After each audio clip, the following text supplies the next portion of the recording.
and the omnibus. So I was forced into the Archers when I was a child. And look, it's come back to bite me later on. I'm awash with this stuff. The Archers is the world's longest-running radio show, with more than 15,000 episodes broadcast. Despite being a rural flavour show, The Archers is recorded in the heart of... Welcome to the Deep Dive. Today we're kicking things off with what seems like a simple question, but I think it's got layers. What does it really take to transform your life? And, what is it that drives us to chase perfection? For ourselves, sure, but also how others see us. It's a great question to start with, and we're diving into, a real mix of human experiences today, pulled straight from the latest in Ambridge. We've got audio from the Archers, and it really shows this fascinating interplay. Personal goals, the huge pull of social media, and just that age-old need for acceptance. Yeah, exactly. So our mission here is to kind of unpack the real reasons behind some very personal choices people are making. Things like going for that perfect look or making really tough calls about things they're passionate about. Yeah. Maybe even risking freedom. We want to see how outside pressures shape who we are and how our internal struggles bubble up into outward actions. Should be interesting. Maybe a few aha moments for us, and maybe for you listening too, about what actually motivates us. Okay, so let's get into it. We'll start with George. And honestly, at first, it sounds really positive. His mom, Pat, she sees this big change in him. Says he's grown up so much. Right. He's going to the gym, looking after his mental health, thinking about the future. Which is huge for George, considering his past. Totally. And he puts it all down to his new relationship. He says, now I've got Amber, the whole world feels different. Yeah. It's genuinely lovely to hear. It really is. But what's striking, I think, is how fast that personal internal shift connects to something else. It immediately links to, external validation and a very, very modern idea of perfection. Because his happiness with Amber flows straight into this talk about her veneers. It's like, boom, from inner peace to outward appearance. Right. This is where it gets, really interesting. George drops this amazing news, as he calls it. Amber's getting veneers in Turkey. Okay. And get this, all expenses, flight, and everything are covered. Wow. Okay. Covered by who? Exactly. My first thought was, that's some deal. But then George explains why. And it's not just about having a nice smile. Yeah, that's the crucial bit, isn't it? Because Pat points out Amber has lovely teeth already. So why go through this, especially with someone else footing the bill? George's reason is just, it's such a sign of the times. He literally says it's so crucial for the numbers. The numbers. Yeah, the likes, the views, the subscribers, social media numbers. Okay. I see where this is going. He talks about getting free stuff for the wedding, discounts on catering, his suit. He says they give you loads of stuff for free if you've got the numbers. Right. And then he adds this kicker. It's almost impossible to get that stuff these days without perfect teeth because, competition is so fierce. So hang on. Amber's choice. It's not purely cosmetic then. It's like a business decision. It seems that way. Driven by the need for these, unnaturally perfect teeth to leverage social media for wedding sponsorships. Yeah. Wow. It's a really clear example of how that digital currency likes, views, translates directly into real-world benefits. Absolutely. Pushing someone towards an aesthetic ideal they might not even personally want, but it makes economic sense. And the perfect teeth part. Yeah. It's become like a mandatory asset for influencers. Apparently so, in their world. And we get Pat's reaction too. George's mom, she just calls it an alien world. Yeah. Which just perfectly sums up that generational gap, doesn't it? Understanding these new rules of engagement, this sort of social media economy. It really does. But make you think, what are the hidden costs here? Chasing this digital perfection. For Amber, for anyone. Good question. And the pressure doesn't stop with Amber herself, does it? Pat mentions Amber gave her teeth whitening vouchers for her birthday. Oh, really? Yeah. Pat's clearly a bit wary. She said she's heard it can be quite painful, and she seems perfectly happy, saying, I don't mind my teeth like they are. But George, kind of channeling Amber's thinking, pushes her to do it, says no pain, no gain, and brushes it off like it's like a normal thing now. The normalization of it. Exactly. He even suggests Amber might be offended if Pat doesn't use them. It's a tiny detail, but it says so much about how pervasive this pressure is. It really does. That pressure to conform, even filtering down into family gifts and expectations. Pat's reaction there, it's not just the generational thing. Maybe she senses something unhealthy about it all. Could be. Like she sees a downside that maybe Amber and George are too caught up in the benefits to notice. Possibly. It just shows how these external standards can kind of creep into our closest relationships, creating these unspoken expectations. And it's worth asking yourself, isn't it?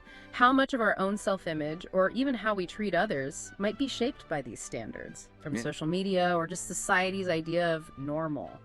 Do we even know where those ideas come from sometimes? Yeah, good point. Okay, let's shift gears a bit. Moving away from that external world of perfect images and digital value, let's look inward at a really different kind of struggle. The sort of internal battles that shape our passions, our choices.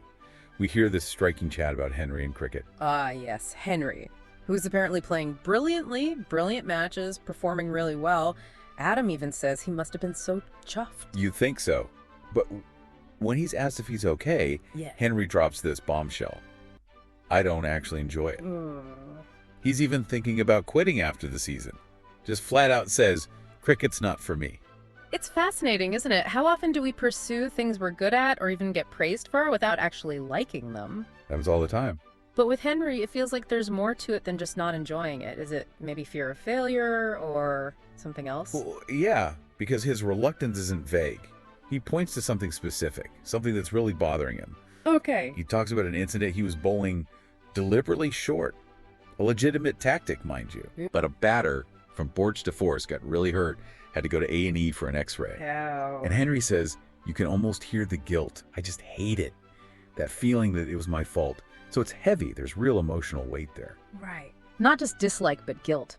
And then Pat, his mom, again, she has this incredible insight. She doesn't just brush it off. She connects it way back to a childhood memory.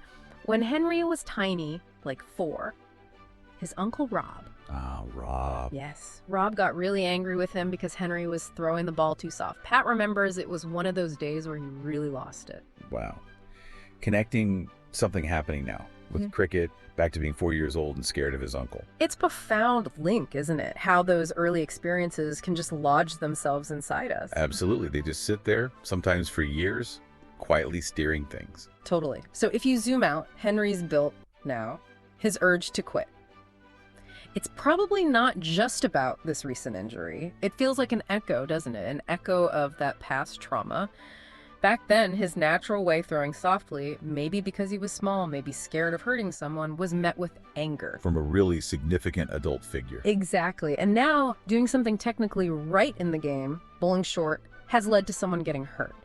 It reinforces that deep down fear, my actions cause harm or disapproval. So the past is bleeding into the present. It seems like it, and Pat's advice is spot on. Try not to let that man spoil things for you now, love. Leave him in the past where he belongs. It just perfectly captures how old wounds can mess with our current choices. Yeah. It really makes you reflect, doesn't it, on those hidden threads in our own lives. Do you have, like, a Rob in your past, some old memory that might be subtly pushing you around now, affecting how you feel about things, even if you're not aware of it? Definitely food for thought.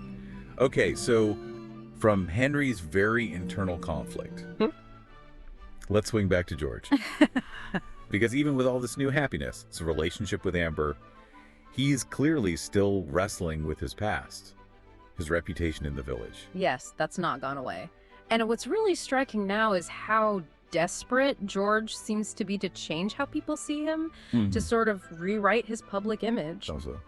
Well, we hear about the arson attack at the bowl. Remember, Ed caught some of it on his drone? Right, yeah. The police still haven't found the arsonist, and apparently the 2 guys who were harassing Kenton and Jolene, they've vanished, done a runner. Okay. George hears all this, and he immediately thinks he can help. He sees an opportunity here. An opportunity? How? He goes to his friend Brad, asks Brad to talk to Fallon, just to say George might be able to help. Oh, okay. Brad must have reservations about that. Immediately, Brad's like, how exactly are you going to do that?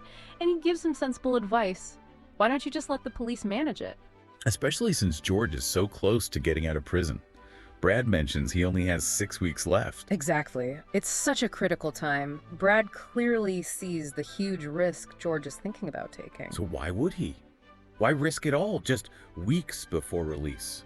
Well, George spells it out, and it's powerful. He says, I'm thinking about my future, Brad. I've got Amber now. And that's, like, amazing. That's brilliant. Okay. But He says, I don't want everyone else to carry on hating me. It's about acceptance. Totally. He sees this whole situation, helping with the arson case, as his chance to prove myself to the entire village that I'm a good guy. So it's not just about helping, it's about public redemption. Exactly. It's a raw, almost visceral need for redemption playing out. He wants to use this to completely change his story in Ambridge. A public act of making amends. Brad tries to talk him down a bit, doesn't he?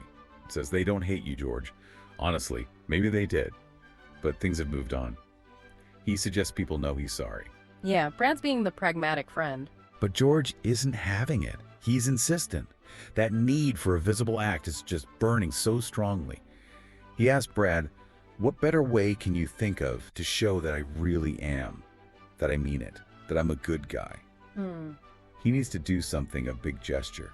It's almost heartbreaking hearing that desperation. It really is, and that's the core of it, I think. George's drive here is just such a potent example of that human need for redemption, for acceptance after you've messed up. He's not just trying to solve a crime, he's trying to rewrite his own narrative in the community. And this feels like his shot at public atonement.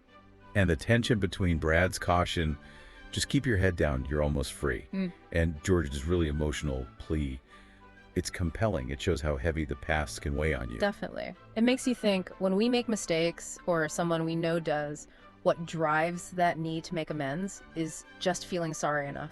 Or is there always this pull to prove it, to show it, even if it means taking huge risks like George is thinking about? Yeah, a really big question. So today, we've really explored some complex motivations, haven't we? From chasing that perfect look for validation online. The veneers and the numbers. To the hidden emotional baggage, like with Henry, that shapes our passions, maybe even stops us enjoying success. Yeah, the echoes of the past affecting the present. And then this powerful, sometimes really risky search for redemption and acceptance in our communities, like we see with George. It's quite a range, whether it's that subtle or maybe not so subtle pressure for perfect teeth because of the numbers. Right. Or those lingering shadows from childhood, messing with adult choices, making us question what we truly want. Or just that burning desire to prove yourself to everyone, to reclaim your reputation. These stories from Ambridge really show that our choices are rarely simple, are they? No, definitely not. They're more like these intricate tapestries, woven from ambition, sure, but also fear, love, and that constant negotiation between who we are deep down, who we want to be, and crucially, how other people see us. It's a real dance, isn't it? Between our inner world and all those external demands and expectations. So maybe the final thought to leave with is, what does it actually mean to be good enough or even perfect in a world that seems to always want more? And how do we find real happiness, genuine contentment with all these pressures swirling around us, both outside and inside? Something to mull over, perhaps, until our next deep dive. So, what are you doing now? Just getting ready for the next episode. Just And, moving mics around. So, what do you do? I do the spot effects on the archers. Any Are you what we movements call Foley then? and- kind of. Yep. Okay. And these are all part of the paraphernalia of production. Yep. That's the ball bar. That's. This one. Yep. That's. Haley so wanted to be in their own place when their baby came. It's due in 2 months. Not much chance of that now. No. I mean, it would have been a stretch for them financially, mind, but I just wish there was something practical I could do to help them, Caroline. I think The Archers has had this immense popularity over the years, basically because it has always very accurately reflected the reality of life and living in a rural community at whatever